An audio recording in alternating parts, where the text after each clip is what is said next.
මම සමහර වෙලාවට දෙමළ සින්දුවක් දාගෙන ඉන්නවා. ඔව් තියෙනවා තුමින්ද හරි වාසනාවන්තයි කියලා. ඇත්තටම වාසනාවන්තයි රංග එක හරි ඒක වරදක් නැහැ. මෙහෙම මම හිතන්නේ කියන්නේ මම දන්නේ මම වාසනාව කියන එකක් එහෙම ඒ මට්ටම එහෙම බිලීව් කරන්නේ නැහැ. අපිට ලැබෙන දේවල් නේ අපිට ලැබෙන්න තියෙන දේවල් අපිට ලැබෙනවා. අපිට නොලැබෙන දේවල් ඒ වගේම නොලැබෙනවා. ඉතින් කලනිත් එක්ක ඒ කියන්නේ අපි දෙන අතරම දැන් විවාහ වෙලා අවුරුදු 12ක් වෙනවා. ප්‍රශ්න බාධක ඒ සියල්ල අපිට ආවා. ඒ හැම එකක් එක්කම මේ අර ඕනම දෙයක් කතා කරලා ඕනම දෙයක් يعني හිතේ තියෙන හැම දෙයක්ම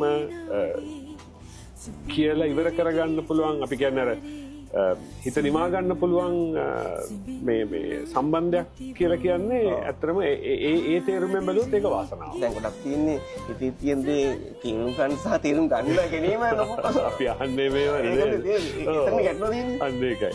ඉතින් ඒ තේරුමෙන් ඇත්තටම ඉතින් මම සතුටු වෙනවා මේ කලින් වගේ කෙනෙක් ලැබීම ගැන.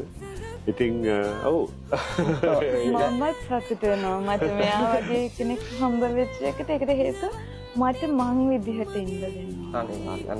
ඒ කියන්නේ මම තුමින්දගේ දැකපු ලොකුම විශේෂත්වයක් ඒක. ඒ කියන්නේ මට කවදාකවත් කිසිම දෙයක් මේක කරන්න එපා කියලා නැහැ. කවදාවත් මේ අවුරුදු 12 ඇතුළත විවාහ ජීවිතය අපි දෙන අවුරුදු 12ක් ඊට පස්සේ අපි දෙන අඳුරගෙනත් අවුරුදු 3ක් විතර වෙනවා. ඉතින් ඒ කාලය ඇතුලේ කිසිම වෙලාවක ඇඳුමක්වත් නැත්නම් කිසිම දෙයකදී ඔයා මේක කරන්න එපා කියලා නෑ මට. ඔයා හැම වෙලාවෙම කියනවා ඔයාට ඕකේ නම් දැන් මොන හරි දෙයකට මම හැමෝම ඔයා කැමතිද ඔයා ඒක කරන්න. ඒකට අර ඒ නිදහස කියන්නේ එයා හැමදේම කියන්නේ අර මාව මං විදිහට ඇක්සෙප්ට් කරනවා. ඒ කියන්නේ කලණි මෙහෙම තමයි. කලණි ආස මේ දේවල් එයාගේ විදිය. ඉතින් මම අහන සින්දු උනත් මට කලාකට මට හිතෙනවා දැන් මෙයා ටිකක් ඇකඩමික් කෙනෙක්. ඉතින් එයා ගොඩක් වෙලාට පොත්පත් එක්ක ඉන්නකොට මම සමහර වෙලාවට දෙමළ සින්දුවක් දාගෙන ඉන්නවා. ඒකද මට ආයේ මං ළඟට ගිහලා අහනවා what disturbed කියලා අහන වෙලාවල් තියෙනවා. ඉතින් ඒ වෙලාවට එයා කවදාවත් මේ නෑ කියන්නේ හැම වෙලාවෙම ඒ කියන්නේ අර මට මං විදිහට ඉන්න දෙනවා.